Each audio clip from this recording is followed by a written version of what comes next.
Tearlab osmolarity testing capability and incorporating into our practice really catalyzed a total change in our perception of dry eye and how we manage dry eye. And a big part of that was getting our technicians, our optometrists, our physician's assistants engaged in the whole process.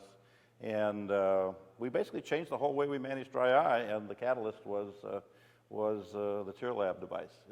What's been your experience? Has it been something like that? Very similar. It actually was the instrument that opened this entire field within our practice that we now call our Dry Eye Center of Excellence. We are able to do a variety of different types of tests. We are able to help these patients who come in. The entire conversation of dry eye disease was not there 10 years ago or 15 years ago. So it has absolutely catapulted this entire area in our practice. I absolutely agree. And the key was empowering the staff to get the initial check-in person or the initial tech who's taking the history to ask the appropriate questions and then initiate the path. So they do the survey and they find out the patient has these complaints. They know to go ahead and do the osmolarity. They may then funnel them down a path of other testing or other questions and such to figure out where we're going. Because the key is knowing what you're treating.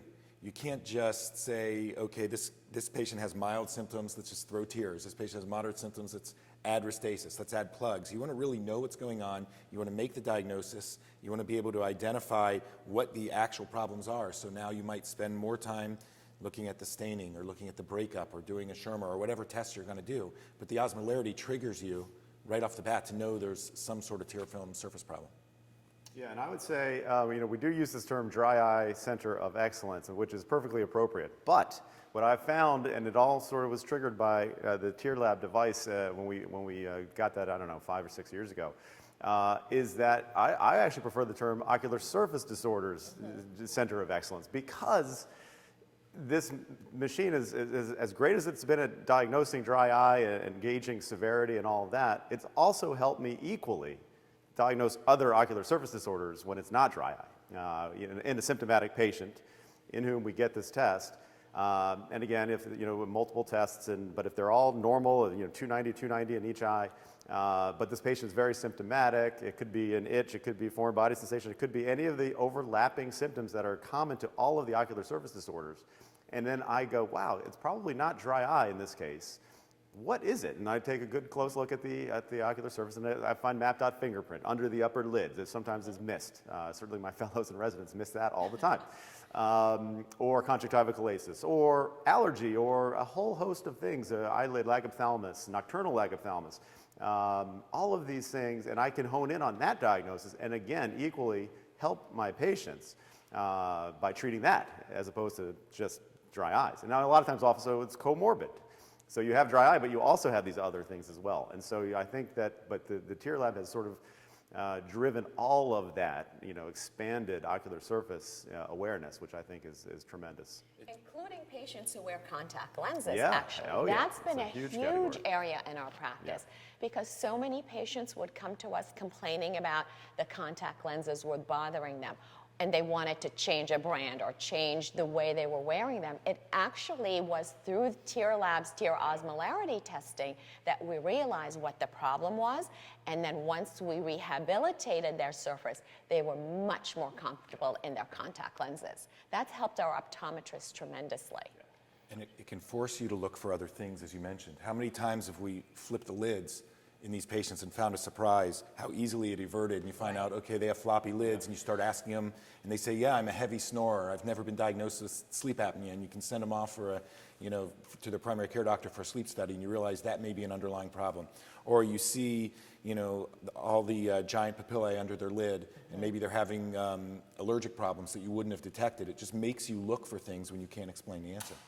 So it's made us better clinicians, I think, and the ophthalmologist is still in the middle of this. It's another nice, very useful data point that is helping us make a plan and an appropriate diagnosis. But then we found also in our practice that, well, now we're making this diagnosis more frequently. We're making an appropriate diagnosis more frequently. We're able to direct our therapy more accurately? How are we going to treat anti-inflammatories versus omega-3s versus punctal plugs versus when are we going to do things? And if we have a cataract patient who has a dry eye and we make the diagnosis, I've always talked about we need to do an ocular surface preparation if it's meaningful, and then try to protect the surface during surgery. But another thing that a lot of us I think have neglected is that we fix the cataract, but they still have ocular surface disease, and they're going to have it for the rest of their lives. And I think it's important for the ophthalmologist either to assume the responsibility or delegate it to someone else to take care of that patient for the rest of their life and make sure they're on an appropriate therapeutic regimen. And sometimes in our practice, we have now 2 going on 3 optometrists that just work full-time. All they do is dry eye. And so I can sometimes delegate that if I don't want to do it myself, or make sure that a referring doctor tunes in and takes care of them long-term. So has that been something that you pay a little more attention to now to make sure those patients just, you know, you've now tuned in, you've made the diagnosis, you've gotten a better outcome in your cataract surgery, but we need to make sure we don't forget this is a lifelong disease, and they need to be treated long-term, and that they know it, and that we make sure it happens. I mean, how do you manage that? You know, many of these patients are subclinical when they present for the cataract evaluation. So that's where osmolarity is so useful. You may pick up somebody who's not really symptomatic, but they're 330 on their test, and you can, you know, start treating then. You can explain it to them then, because you're going to push them over the edge with the surgery. And although they're asymptomatic pre-op, they may not be asymptomatic post-op. The other thing that's really important to add on to what you said, in that initial evaluation, I take an extensive amount of time to get them cleaned up, and I do multiple readings, manual K readings, topography readings, IOL master readings. I want to make sure everything correlates and that they all look clean. If they have a problem with this testing, I may bring them back multiple times. And it takes quite a bit of counseling to tell the patient, I'm not going to do your surgery. We may have to wait weeks or months until we get your surface cleaned up. And I want to give you the best lens possible and the best result possible. And they seem to understand it, particularly when you have a concrete, objective piece of information that shows them that they have a problem. And you really need to take that time to counsel them and get them cleaned up before you jump into surgery, or they won't have a good result. I do exactly what Ken does too. I talk to my patients, and at times it does take 2-3 months out, not often, but at times, to bring these patients to the level where I can trust the data preoperatively to get them a good result. Patients initially don't like hearing that because they were all emotionally set to have their cataract surgery, but they really truly appreciate that you're doing everything possible to give them the best surgical outcome. And the word I use with my patients is forever. You have dry eye disease, I always say forever, because that kind of gets it across to them that they're never going to get rid of it. We can't cure it, but we can always keep you, what I say, on track so that your eyes feel good and you feel good. So now we have that patient with chronic dry eye in our practice, and just like the glaucoma patient, let's say we've got them on a regimen where they're reasonably well managed, and we're going to see them every 6 months. You know, that would be typical for me. Everything's going okay, and they're on an artificial tear and an omega-3, and maybe doing a little lid hygiene. Maybe they're on Restasis, but they're kind of stable and everything is okay.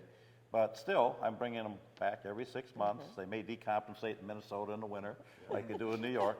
But when they're coming back for that routine maintenance, just like if you were doing glaucoma, you'd be doing a pressure every time, and maybe a OCT of the nerve one time and a field the next. Do you get a cure from osmolarity every time? I mean, is it helpful? Yeah, I wouldn't say every time, but yes, if the patient says, I feel 100% better, I'm not using, or I'm maybe Restasis twice a day, or an artificial tear just once a week or something like that, and I have no symptoms, then my technicians would probably actually not get the tear osmolarity at that point, thinking that they're stabilized. But if there's any change at all from the previous visit, certainly any worsening symptom, or I'm using artificial tears more often, I think that's an important metric in addition to osmolarity and others, how many times you're using artificial tears, then yes, and more often than not, we get the osmolarity on each visit, and I think it's a great way of measuring efficacy of our treatments. That's why seeing these patients at regular intervals, like you mentioned, Dick, 6 months or so, is very important because, as we discussed, it's a chronic disease. And when patients feel good, what do? They stop using their medications because they say, my eye feels great. I don't need to use X, Y, and Z. So coming to us and we as clinicians reinforcing the importance of them staying on therapy, otherwise they're going to regress back to square one, is really important. I'm more like the two of you in that I want that number every time I see them. So for me, I just can't imagine, you know, and we still have our skeptical colleagues, but I just can't imagine, you know, practicing, and I agree with your idea of ocular surface disease without this test. I mean, I wouldn't want to do this any more than I would want to go take care of my glaucoma patients without being able to measure their pressure. I mean, is it kind of become indispensable to you? Absolutely.